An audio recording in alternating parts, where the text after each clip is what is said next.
Last mission. Final boss mode. What number we at right now? Like, so we are at 6. oh shit! All right, so this is gonna probably be part 1. So we gonna knock out the next. So yeah, it's number 6. Number 6 now is comeback of the year. Nah, that's Spence for me, bro. Yeah, that's easy. Don't call it a comeback, but yeah, call it a comeback. See, for me, Spence isn't my choice. Mine is Chocolatito for this year. Ooh, yeah, fuck. You know what? It's hard to. It's hard. Actually. But they're comebacks in 2 different ways. Like it's 2 different types of comebacks. Yeah, Chocolatito came back. You know what? Fuck it. I'm have to re-pull my Spence one. Like, yeah, you know what? Spence had it. You're right. But Chocolatito, I'm sorry. Like, yeah, you're right. Yeah, like Pat convinced us both. yeah, like I don't even. We'll just go on to the next one because I don't even want to think no more about it because they're not. Yeah. Somebody else. Yeah, like Chocolatito came back from 2 brutally damaging defeats to work his way back to, and then to grab a title in a division that he previously had some issues with, like and win by KO. Yeah, and win by KO too, and setting up another huge fight in about 2 months or so. Are you big? A bigger, younger fighter. Yeah, exactly. Prime fighter. Prime, like, look, man. This is what we mean when we talking about when we give props to the smaller guys. It's not because they're better than bigger guys. It's just a lot of times people don't know how good those guys are because they don't watch it. So you'll have someone say, "Oh man, Chocolatito never deserved to be on pound for pound list." Yada yada yada. Who the fuck is Brian? Bullshit. Who this random Japanese guy? Who's this guy? Who's this guy? Estrada. Who's that, man? He just some random Mexican. Hey man, it ain't my fault y'all niggas don't follow all of boxing, or y'all stop following boxing at 126. Yeah. Like it is not our fault. So when we do videos and shit, and y'all see the engagement, the interactions, people want to hear about that shit. Right, and then we just had to put that out there, yo. Yep, and Joshua also mentioned, I don't know if it's an upset, but he mentioned Joyce over Dubois. This must be the upset. I think that was an upset. Like a lot of people was picking Dubois. That was an upset, but not upset of the year upset. Yeah, agreed. Yeah, you know, it was a good win, a good upset, but yeah, I wouldn't. Yeah, I mean, Dubois knocking out Joyce would be like an upset to me, more of the upset, but that didn't happen, unfortunately. Yeah, if you would have knocked him out, I'd have been like, "Oh shit!" Like, yeah, like, you know, even Juggernaut could get it. Like, I'm like, "Fuck!" Like that's it. Like, oh man, but yeah, let me go on to the next superlative. Number 7, round of the year. Any round from Baron? Yeah, I think it was the first round. Yeah, or the second, or the or the final round in the fight. Yeah, I said it's either round 2 or 5 of that fight. I think those were I think where the double knockdowns occurred. Yeah. Although Verdejo Nakatani had a good round too. Yeah, they did. Yeah, they had in the fight. I don't know if it was I'm not saying round 2 as in the number 2, but they had a round in there that was like some classic shit too. So yeah, and also mention too. I gotta mention Quadras and fuck Estrada, yes. Yeah, Estrada too. Yeah, they had some. They had rounds where them two was swinging. You know, and that was and that was also a fight of the year candidate. That was probably the second best fight of the year, honestly. Yeah, we forgot to mention that in the fight of the year. I don't know how we missed that. Like, yeah, that fight was heat from beginning to end. You know, low key, Mikey Garcia and Jesse Vargas was entertaining too. It was. Like, I don't remember seeing Jesse Vargas get beat up like that. Like, damn, like, yo, let me just get Swift and Jesse Vargas after this, because I don't want to see no one else beat them up. Like, y'all figure it out. Man, like, and the fact that the dude who gave him a beating was a guy who took a beating, the other guy a beating. Facts. That's just crazy. It's funny how boxing works sometimes. Yeah. Yeah, but yeah, definitely I think the rounds of the years, Beartrix and Beta, I mean there were some other fights, but yeah, those two, but those rounds in that particular fight, yeah, they were absolutely nuts. It was just it was just like, I knock you down, okay, I gotta return that shit. Hold on, yo, Joshua got another one. The super bad, the Sensia, the super bad KO over that jobber. Yeah. He's not the funniest. I mean, it's sad. Like, it was fucked up, but I ain't gonna lie. We all was like, yo, that's just brutal. So, yeah. Yeah, it basically is one of those things like, oh, like this chick has like 5-0, she's like 4 knockouts or some shit like that. So, okay, so this is either a chick that's either been hiding, this like a, this is like a needle in a haystack type of shit, or this one, like they pulled out the ass, this chick hadn't fought anyone worth a damn. It turned out to be ain't worth a damn. Yeah, that one was just like, I mean, yeah. That shit blew up on social media too, like. Yeah, I mean that shit went viral too. Like everyone was shit. It was one where no one was really watching it like that, but it got viral quick, and then within about a half hour, you see everyone sharing it and sharing their opinion on it. I'm saying that's what women's boxing need, man. If I don't have to hear nobody say niggas is getting blackballed, it's KO people. Yeah, no, Superbad. I'm pretty sure still gets offers for fights. Like, I'm pretty sure Oscar, has no problem trying to fight. I think she got a fight coming up soon. I think it might be finalized for February or something. Yeah, I think it's either on that doubleheader with Teixeira and Diaz. I think, if I'm not mistaken. Yeah. So and then Superbad, she's like must see TV now. So facts. So yes, on to the next one. Robbery of the year. I got this. Yo, let's list them out real quick. I got 2 in my head, but nah. Go ahead. First one would be for actual boxing, Rolly Romero over Jackson Ramirez. That's my number 1. And the reason why I say that too is like when like it was so bad, Robbery, that that stablemates, his own stablemates were saying like this nigga lost. Like no one was fucking with Rolly, and like everyone was shitting on him. Like that was a bad robbery. That was. Oh my God, I forgot about it. Yeah, the thing is too is like boxing like in media and everything is not united in anything. Everyone boxing media, everyone was shitting on Rolly over this fight. Like everybody except maybe Teofimo Lopez. He was probably the lone person. Yeah, I think that's how. Like, of course, it would take Romero's. Romero with a robbery for everyone to come together in unison. Yeah, like his own stablemates, his people like we're saying like get the fuck out of here. No, that's wild to me. Lopez was the Teofimo had to be that one guy. He's like, it wasn't that bad. Always like that. He's like, well, I don't know why he would do that. Well, he was a good, he was a good kid. Yeah, fuck out. Yeah.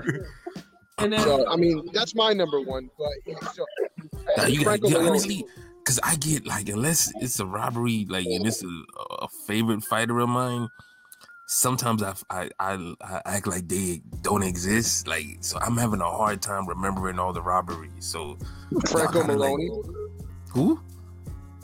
A lot of people said that was a robbery. A lot of people thought that was a robbery. I was hearing that all the time. That was like I'm like, nah. Franco Maloney, the first one. The second one. The second one. The no contact. The second one was a robbery. But I think that's the worst ref job. I think that was a fuck up more. But yeah, but that's more of a fuck up than a robbery. But I mean, I get it. I mean, it could be for both, but I listed on the fuck up more. What's another one? Oh man, usually I'm the first one to actually start. Yeah, but that Rolly one was just the one that stood out in my fucking mind because of the fuckery that happened after that one. Yeah. Damn, there ain't no more robbery. Nah, nigga, I know there's more robbery. There's probably more, but I can't think off the top of my head. Those were the first 2 that came to my head. Cause that one was real bad. Yeah, no, that one was just like, get the fuck out of here. Yeah, but the Millennium one was a robbery. I'm just trying to fix. I'm pretty sure there was probably one. I don't think there were any high profile. I don't think there were any high profile fights. Rosado got robbed by that in that Jacob. Oh yeah. I don't consider that a robbery, but I mean, if you want to say Rosado won, that's fine. I don't consider that a robbery, but that's just me. Nigga, anytime I struggle to give, like, I can't find more than 5 rounds to give somebody and they win. Yeah. Yeah, I'm sorry, that shows a robbery. That was bad judging. Like, Yeah, in the one, it wasn't a great fight that no one wanted to see, but still a robbery. Like, yeah, definitely fucked the Rosado momentum, but and Jacobs too. Like Jacobs too, yeah. Yeah, it's like who wants to see Jacobs fight and then like that? Like it's just Jacobs was like that was supposed to be an audition for bigger 168 fights and shit like that, and this nigga fought like, you know, he spent too much time in the beds rather than the gym. Like, you know, then he, you know, switching trainers. He had a whole bunch of shit going on. But yeah, that's why I keep saying Jamal Charlo needs to move up to 168 and just knock out Jacobs. Jacobs is like, he's like on the cusp of getting stopped. Like, he's right there. Like, yeah. He's been showing a little resistance. He's been people been chipping away at him. But if he face anybody who's a danger or got some power, yeah, and they could survive his little, you know, when he tried to jump on you. Mm-hmm. Yeah, that's why I'm thinking, like, Jamal Charlo, he needs to take that fight because nothing else is popping at 160 for him, and he been there too long. Ain't really done nothing there, so he knock out Jacobs, man, his name is all over the place. Facts. And also I got one more robbery here to mention. This is from us. The dude on Boxing Scene that lifted our topic about ESPN's selection of fights that aired on its TV from the library during the summertime. That was a stupid robbery. You know, yeah, I'm sorry, you know, but yeah, it was too much of a coincidence where, because I was the one who actually brought this topic up, and it was a complaint, and no one was talking about this shit. Not one person was talking about the type of fights that, you know, that ESPN was airing, like the old fights. And as soon as we post that shit, within days, there's an article, word for word, some of the shit that we were talking about on the podcast. Damn, Ring Gang gets one robbery of the year each year. Yeah, and like, it's not the first time that people have lifted. Last year, I think, 2019 was they took the fucking the Forgotten Fate. Yeah. The year before that was, I think, the Robert Garcia, Mikey Garcia. Robert Easter. Yeah, you're Robert Easter from Showtime of all. Yeah. So it don't matter. They niggas will buy the artwork, an article, fucking podcast. Like, y'all gonna bite bars and boxing this year? Yeah, like I'm waiting for anyone to actually try to do everyone to put, you know, sound bites in there or do fucking like multi-syllable rhyming about boxing. You know, I really want to see a whole 16-bar songs and verses and video highlights, you know, narrating and talking about boxing. Like, I really want to see who's going to do that other than us. But yeah, and if I do that, Dick Riders. Riders, shark niggas, man. Like they're always biting and shit. Like, no idea is original, nigga. That's the fuck up. This is from Ring Gang, you know. Yeah, you know. So yeah, we expect something big will probably be bitten in 2021. I'm waiting for a cartoon for someone to actually. Yeah. I mean, how they go steal one of y'all niggas? Y'all work for the enemy. Yeah, y'all recording vocals for the ops. Like, newsflash, people, we have an email address, ringgangradio@gmail.com. You know, if you want us to do something for you, you know, just, you know, you can hit our Cash App or our fucking Patreon or the fucking website where they got donations right there. Like, yeah, you know. Yeah, and we'll be something in there for you still, like. Yeah, and we'll be more than happy to make something custom for your, you know, for what you guys do. You know, we're not. You know how, like, you got two thieves. You got that one thief that buys something, but then they steal a whole bunch of other shit. Then you got that one. Then you got the other thief that just steal a whole bunch of other shit. Yeah. And they don't buy anything. They don't even con you. Like you just like, fuck it. Like, I mean, you gonna steal from us? Like, damn, you could drop something off on the donations, my nigga. Yeah, like, PayPal. Like we have all that shit set up. If you want to hit us up, I could shoot something. Yeah, if you want to shark something, at least drop some coin on that. At least for us, put in the shark nigga, signature. Yeah, use your flippers for something. Your fins. Yeah, that's why it's like I had to. To me, that was a huge robbery. I was like, I was low-key insulted. That I was like he had all his time to actually say all that shit, but literally he just listens to our podcast and copies that shit. It begs a bigger problem with the sport. Just like Teofimo Lopez and Ryan Garcia and Tank and all of them is leading the young new niggas. Mm-hmm. Ring Gang is leading the young new fucking unbiased boxing media.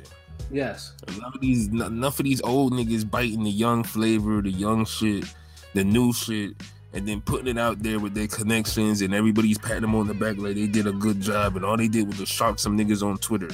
Yeah, exactly. So fuck it. The takeover continues. Yeah, that's the thing. That's the thing about boxing media is like boxing media doesn't, they have their own kind of ways though, but they be digging on boxing media because they know there's always ideas there. It's a gold mine of activities. If you're not a creative person about anything, you can find a lot of shit in boxing media. We're lucky that we're all creative people, so all ideas are very original. But like we're watching, we're waiting to see for bars of boxing or cartoon shit that's gonna happen. We're always watching. Who's gonna pitch the billion dollar idea to the zone? Like, you know what? Let's give out like 8 guys, make them boxing fans, and they live in a house. And give them interactions and shit to do. I'm like, wait, hold on, what? You know what? Make them come from different backgrounds. This shit sound like Big Brother. Fuck. I'm like, hold on, wait, nigga, that sounds like Ring Gang. And give them different adventures to do. Get pizza, go to fight. Like, the fuck? Nah, nigga, y'all train. Nah, hold on, no, wait. I'm just saying, episode 1, episode 2. Mm-hmm. Y'all stealing episodes ain't even come out yet. What the fuck going on? Like, yeah, no. Like, that's how y'all gonna do this shit. But yeah. Anyway, let's go to the next one, man. You ride on these dudes all day. Yeah, the next one is worst ref of the year. Oh wait, the worst ref of the year. I nominate. We change this to call it the Russell Mora Award. Yeah, facts. Yeah. RPR Russell Mora. For worst ref of the year award. Oh man, all in favor of the new name, say aye. I don't want to see this motherfucker ref no more. Yeah, that's true. I mean, that needs to be put into retirement. I'll never forgive him for what he did in Mars Rebecca 1. I'll never forgive him for that. So hold on. What did he fuck up this year, or it just he fucked up something? After him? He fucked up something on the zone. I'm trying to remember what. Yeah. He's not my choice for worst ref of the year. Well, if it's the fuck up of the year too, that goes to that Pedraza fight with in the knockdown. No, the one. Oh, go ahead. Hold on. They took the knockdown away from Pierre, right? Yeah. That was a fuck up. For me, the one with the ref in the Magic Walker fight, that one was a huge fuck up. Oh yeah. Yeah, that's true. Yeah, that's true. I'll give it to him too. Yeah, because Magic knocked Walker the fuck out. And then this dude's like, oh no, he shoved him down. Like, no, that was a punch that made that impact, sir. People was talking about that for days. Like, yeah, he gets it. Yeah, and then Walker was like, and then Walker continued, and Walker could have easily been hurt or badly hurt because Matchbook was letting heat on him after that one. So the fact that Walker actually went the distance. Oh, now that you say that, the motherfucking ref from that James Kirkland fight, he up there too. Oh yeah, fuck him. That dude was referring like he had a grudge against, that James did something to him, like just because he was in his way or some shit. Like, this nigga is just like, what? People don't understand. A guy shaky like that, You don't hold them up, damn near stand them up to get teed off on. Like, I don't think people realize, like, even if you box before, it's one thing to get hit with a clean, good shot. But to get teed off on is something different. Yeah. A tee off on is like I'm sure, like, I know, like, if when you tee off on someone, that's somebody's taking 100, almost 110% of that. Mm-hmm. The reason I say 110% because they're already out of it. Imagine getting woke up and a nigga hit you. That's literally what it is. So, like, I just have something against seeing refs fuck up and do calls like that, and they just, you know, like the Jorge Cota and Jamel Charlo. Yeah. Jay Nady with his fuck ass. That's you just put the man in for a puncher like for Charlo. Come on. Yeah. You don't let people like next. That should just rub me the wrong way, man. Yeah. You know, and number 10, promoter of the year. Oh, that's easy. There's two in my head. Hold on, there's two Eddie Hearns? Honestly, not even Eddie. Two match rooms? No. I mean, he's right. It's only one Eddie Hearns, only one match room. So give it to match room. Like, I mean, who's this other? Who's the competition? Like, I mean, in terms of promoter of the year, I have basically the promotional outfit, and then I have an individual. You know, for the promotion is Top Rank, because let's just put it, Top Rank was the first to actually keep boxing going when we came back to going. You know what? You're right. And then later on as the year, and they had the best fights of the last quarter of the year. You know, like and surprisingly, and PBC actually had a very strong schedule. But I think it was just the Top Rank fights that kind of outshined the PBC. And this is not just PBC. You know what? Top Rank gets it because they kept niggas fed the most for the year. They did. So yeah, I'm not gonna argue that like Matchroom is like might be the sexy pick because they made certain fights happen. It was good for the sport, like, you know, around different events, but like Top Rank kind of gave you everything: knockouts of the year, upsets of the year, fight of the year. Like, yeah, they win hands down. No complaints from me. Like, and then the other one I was thinking too for person, and he doesn't get no type of props, is Samson Likowitz. You know, that dude finds these fighters out of nowhere, and these motherfuckers become like absolute threats. Like your Navarates, your Rosarios, your Funduras, your Benavides. Like these are his fighters. And they always end up bodying somebody of note. Yeah. You know, dude finds these guys and they wreak havoc in out of nowhere. Like, and then even now he even has a prospect now. Was it Michelle Rivera who's fighting this soon? Like who's a top prospect. Like and Eduardo Ramirez. Yeah, these are his fighters. Like, dude finds fighters that don't get any type of hype and they upset apple carts all the fucking time. You know, so that's why that's what it's like. If I was gonna, I pick it, and he definitely was part of some upsets or some dominating performances in 2020. So that's why I picked those two. Those are the two that stood out this year. I could agree with that. Yeah, that was it. Yeah, because Top Rank, as all kept mainstream boxing fed. Before the other one, and Matchroom tried. But Matchroom's card, with the exception of maybe one, didn't really go. Matchroom in England went as planned. Matchroom killed it with the English cards. Oh, your plantation fights? Yeah, plantation fights. The Mandingo fights. Yeah.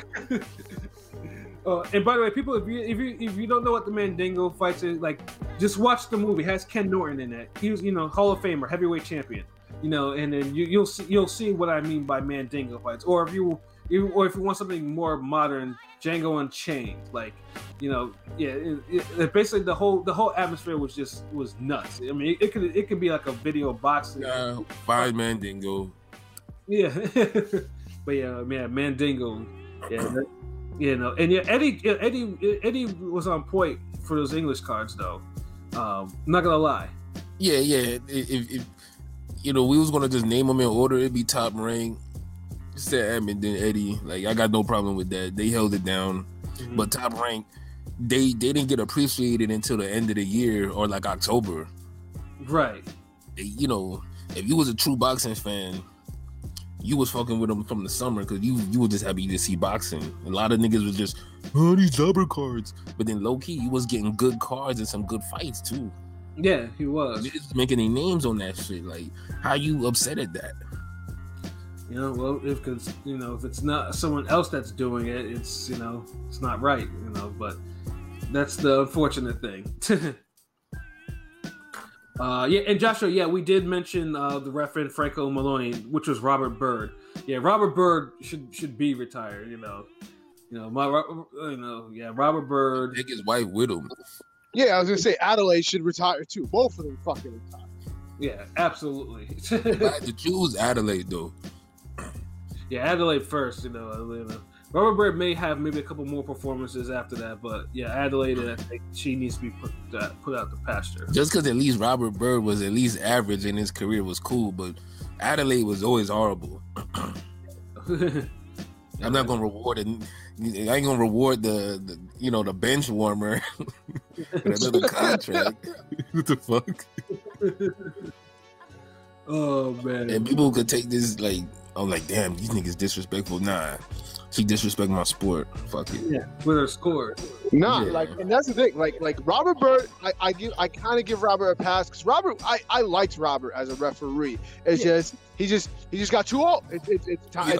Yeah. He stayed in too long. But I respect Robert Byrd as a referee. I have no respect for Adelaide as a scorekeeper. Facts. Yeah, absolutely facts. Oh man, but yeah, let me move on. Number 11, the best non-pay-per-view card of the year. LB, what was your choice, bruh? Oh man, name something, nigga. Shit. I mean, it depends. Like the one I don't know if you want to call it a paper. It's not pay-per-view, but it's behind a paywall. Does that count? Nah, it don't count. It's not pay-per-view. Pay-per-view is pay-per-view. If you paying like $100 for that motherfucker, it's pay-per-view. Like the best card for me, and it was like Zone doesn't count as a pay-per-view because it's not a paper. I mean, it's a subscription.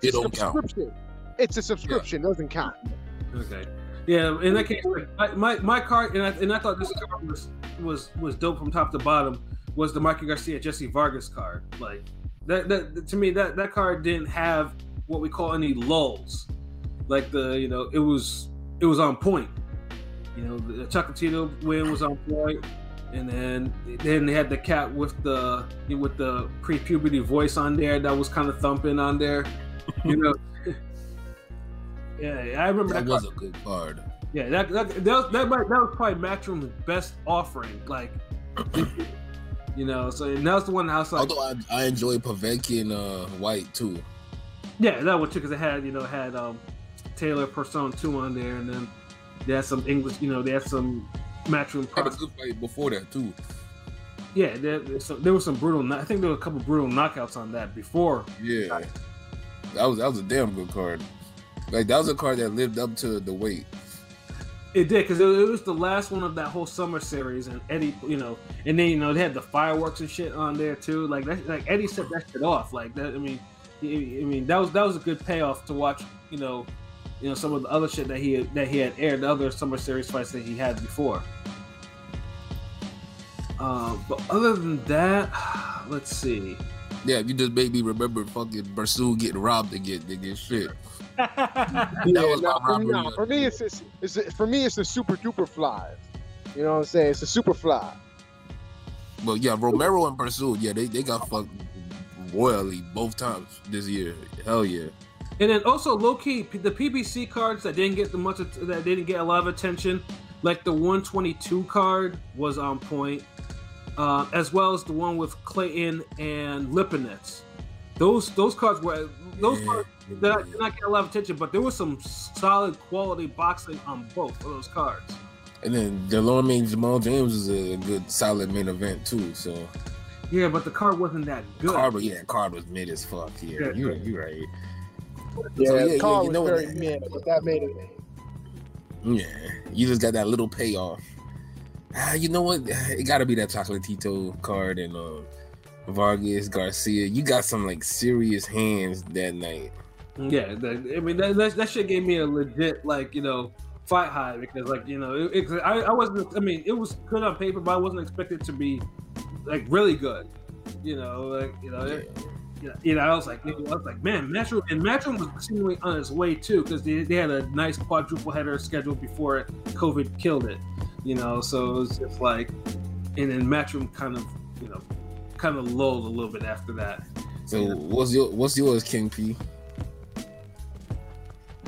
Oh, sorry, I said the Superfly one, Superfly 2. The with Estrada and Yes. That was a fucking good card too. Yeah. That from top to bottom, that was my favorite. It was. I mean, the only bad thing was it the one where Mike Garcia gave an interview in the ring, or was that a different card? No, that one Mikey was there. Okay. Yeah, that was that interview. Dude looked like he ate too much fucking pork. Chorizo. Yeah, skinny fat Mikey went to fat Mikey. Yeah, absolutely. But you're right though. That was low key. Like the Zone did kill. Eddie did kill that card. What was that Eddie card? Yo, Joshua got another comment. That card got no attention after the Wilder Fury fuckery. Remember y'all talking about that? Yo, yeah, that's right. Yeah. That's absolutely right. He won the Fan of the Year award. Fuck that. I'm gonna just cut to it right now. Yeah, because because we don't even remember the shit we say back in February. Joshua O won the Fan of the Year, the Ring Gang Radio Podcast. Yeah, year-end Fan of the Year awards for 2020.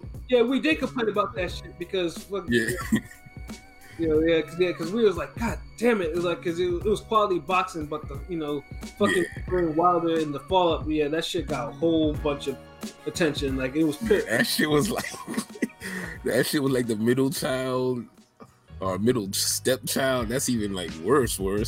Yeah, fuck, man. You want to go to college? I could do community college. Yeah, we're thinking more. I mean, you like jobs, right? Job Corps sounds good, right? Like, all right. Well, it's either that or you could work at the mill with your grandfather. What else? Damn, niggas said fuck it. Send that nigga to Everest College. You could intern with the guy who makes the commercial. Yeah, he's real aggressive. He convinced me. Oh shit, yo. Imagine having that talk with your parents. I'm saying, yo. Oh man, but yeah, him actually remembering that shit from February. Yeah, that's a true Ring Gang fan, though. Yeah, definitely salute. Salute to him on that. I'll go on to the next one. The best pay-per-view card of the year. I definitely know my choice. P, what was yours? This is fucking hard because most of the pay-per-view fights were non-pay-per-view worthy. So I would say none of you niggas, but I can't say none of you niggas. So I'd probably have to say the Charlo pay-per-view. The doubleheader? Okay. Yeah, doubleheader. Yeah. So, yeah. Or hold on. Actually, no. I lied. The Tyson Roy pay-per-view. Oh. Okay, that was my answer. Shit. So, yeah, sorry. I had to think about that for a minute. I'm like, wait, I forgot the Carney event. So yes. So Tyson Roy from front to bottom. Because the Charlo was the best pay-per-view that was supposed to be regular card award, I guess. Yeah, at least with that one, there were 6 fights, 4 of them were pretty good. 2 of them, it should have been all 6 or something good. For some reason, though, the Neri fight, which wasn't a bad fight, it just didn't turn out the way that we all expected it would be. Neri, man, that dude ain't been the Fuck same Neri. since he left Japan, Fuck me. or kicked out of Japan. That's He phrase. ain't been the same since he's been pushing out them, them PEDs. Yeah. And then the But no, remote. he hanging over there with the veterans of that shit. Yeah, Oops, he's in that camp now. And yeah. and then the Ramon fight, which I expected was gonna be some heat. It turned out Ramon was just getting, should have took a loss, legitimately took a loss in that fight. And it wasn't. It was kind of rough to watch, and not in a good way. Damn, that was low. Yeah, that was low key a robbery. I forgot about that fight. Yeah, Ramon, and we're fans of Ramon too. He makes good fights, but for some reason he went all mid on us on that night. Yeah, he did. Like, if he would have got a draw, like, it's sad when you get to the point in boxing when you damn wish somebody would get a draw so niggas just don't get the L. Because the other dude deserved that win, but you're like, fuck. PBC draw.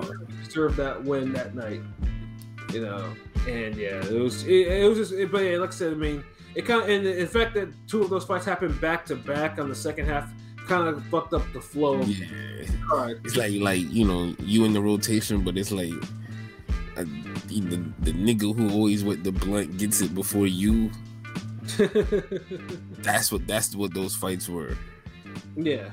It's like, oh, fuck. But overall, it was a good card. But it wasn't pay-per-view worthy. That was the problem. It was I felt like to me it was like the equivalent of going to a restaurant and paying $35 for baby back ribs. Wow, yeah, because you can get some good baby back ribs for like I can get that. Yeah, I can get that for like $18. Shit, in my case, I think it's the only pay-per-view that I actually bought at home because I thought the matchmaking, at least they actually showed me something in the matchmaking, so I wasn't disappointed in buying it, but I can see why people wouldn't say like it wasn't worth it. This is the thing with pay-per-view, you gotta up the production values. Like the Tyson Jones card, you actually felt like you was watching something special, or yes, the presentation, yeah, and this one, and also too, because LB and I had conversations about this before, about November kind of like falling off the cliff after October, which was probably the best month for boxing that year. November was kind of like there was a lot of mid cards that were just like there was nothing, and this was literally the last card of that month. And it saved boxing for November. Yeah, I felt like it was a late birthday present. Honestly, like, because me and Elby were talking to us, like, honestly, I had fun watching this card, and that's something I don't say often. I haven't said in a while. I haven't said in years. I had fun watching this thing. Yeah, Pat's a grumpy ass nigga. True, but if you could make the grumpy nigga have fun at the carnival or at the carny, mission accomplished. I mean, they had a low key fight of the year in its opening bout. Everyone was fucking with. Everyone was watching. Man, that damn fight was good as fuck, nigga. Like, yeah. Then they had another prospect. Shout out to my boy, at CES Boxing, because both those fighters were in that they were in the two fights. So yeah, shout out to him on that CES Boxing. And then of course they had Badu Jack making it and nearly almost killing the poor guy, killing the roided up Kelly Pavlik. What we're talking about, it's like some of the shit that niggas were saying during this card were having me fucking dying. And then of course like the commentary too. The commentary was just you may as well say that for like the next awards. Oh yeah, I'll save that though. But and then of course like the Nate Robinson Jake Paul was what it turned out to be. Anytime you see Badu Jack, you don't see him get robbed, you pretty much had a decent night of boxing. Yeah. Or if you don't see him get a draw. I mean, truthfully, he should have gotten a knockout in that fight. How that fight won the distance is beyond me. But hey, some people could just take beatings, and some people are like they get paid. I mean, that dude was army strong. The fuck. Yeah. Yeah. We had jokes about that. I remember. Yeah, we did. So, what if he'd have been a ranger? Yeah, and then, Okay, damn. I see. My man took his adamantium before he went into the ring. He goes Weapon X. Oh man. and then of course Mike and Roy, obviously just seeing them, just this surreal, like seeing both of them in the ring, for 17 years after what they should have fought, which I mentioned in my boxing prediction video, so it's just like, it was kind of surreal seeing it, and seeing Tyson actually look like he looked pretty decent, whereas Roy probably looked like he shouldn't really fight anymore, not even exhibitions, but overall it was a fun night of boxing. Like, it gave me a different type of boxing high. I was like, it's like, man, PBC and Top Rank need to be watching this shit, because this shit blew everything that they did out of the way in terms of its whole values and shit like that. It was. And you really didn't hear nothing bad about it from anybody who saw it. It was only the little hoe niggas who ain't watching who was like, man, are you gonna watch that carny shit? But it's like all you was doing was just being that person who said, you know what, that bitch don't look good because her elbow's too pointy. It's like all you was doing was being that person. Mm-hmm. Yeah, and like I said, I was watching this because it's curiosity. But like I said, I wasn't fucking with this beforehand, but I watched it because how it look like casuals watching that over hardcore fans. Like if you're hardcore, you supposed to watch that automatically. Yeah. So and I think this is probably the only time where the casuals and the hardcores were probably in line with each other in boxing. That also doesn't happen too much, But everyone was fucking with this card, and now Ryan Garcia and Luke Campbell kind of bringing that back. Yeah, and now Trilla's probably now, they actually established something, something that can actually give mainstream, the in prime boxers a run for their money, which is not a good thing in a way. It's not a good thing.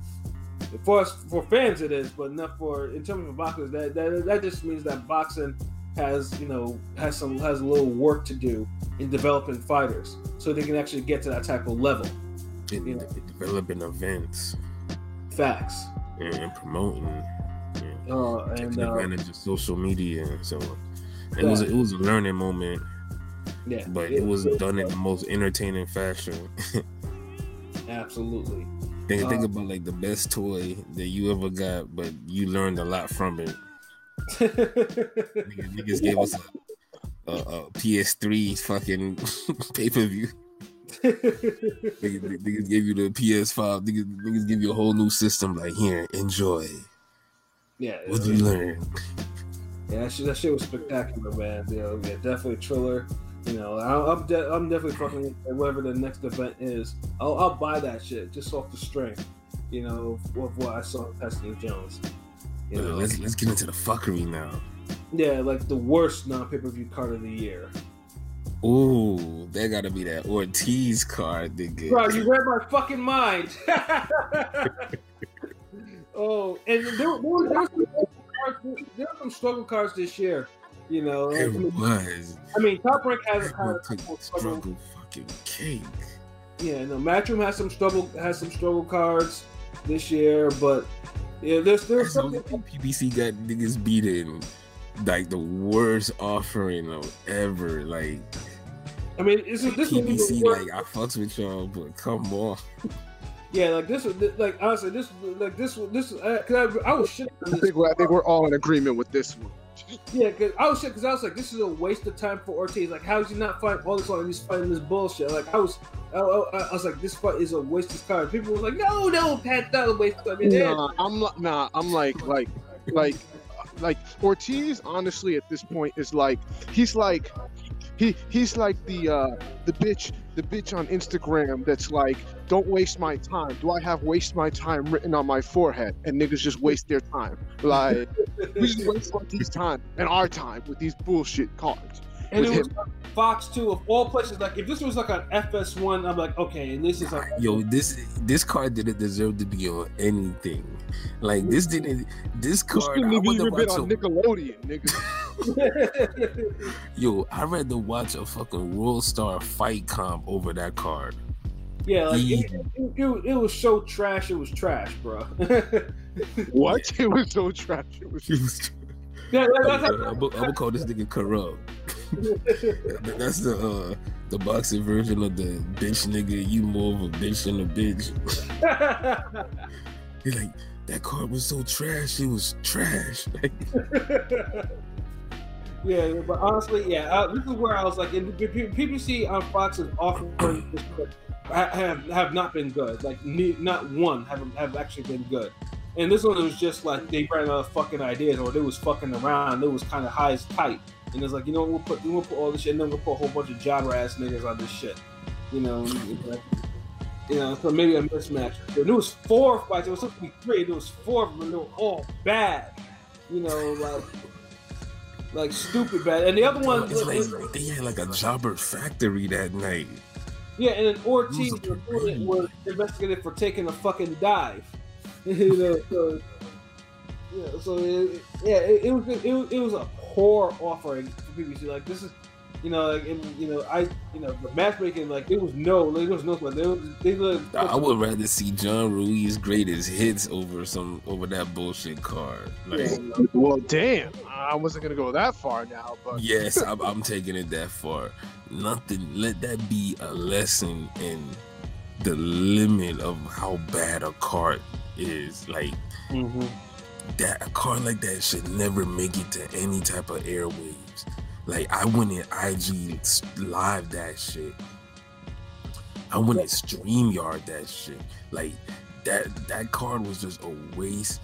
Like, I'm sorry we even had to spend so much time shitting on it, but yo, like, please, PBC, don't ever do that again. And just so we ain't ganging up on you, we gonna Matchroom, don't even think about it. The Zone, please, Top Rank, like, please, like, don't think about it, you know. Ring City, all y'all, like, whoever put out fights, like, please do better than that. Yeah, no. Yeah, I first watched it. I was pissed at what I wasted so much time watching that bullshit. For real, I'll never get those minutes back, those hours back. Like, waste of fucking space. Like, that guy does something a lot more constructive watching that bullshit. But yeah, I think we shot on that card enough, man. We got shit on another type of card. Worst pay-per-view card of the year. How many pay-per-view cards were there? Yeah, there weren't a whole bunch this year. I mean, what, the Tank? I mean, there was Fury Wilder 2. There was Spencer Garcia. There's LC and Tank, and then Canelo versus Smith had a shoulder pay-per-view for the Zone, the first real pay-per-view. I mean, it was a pay-per-view, it's a shoulder one.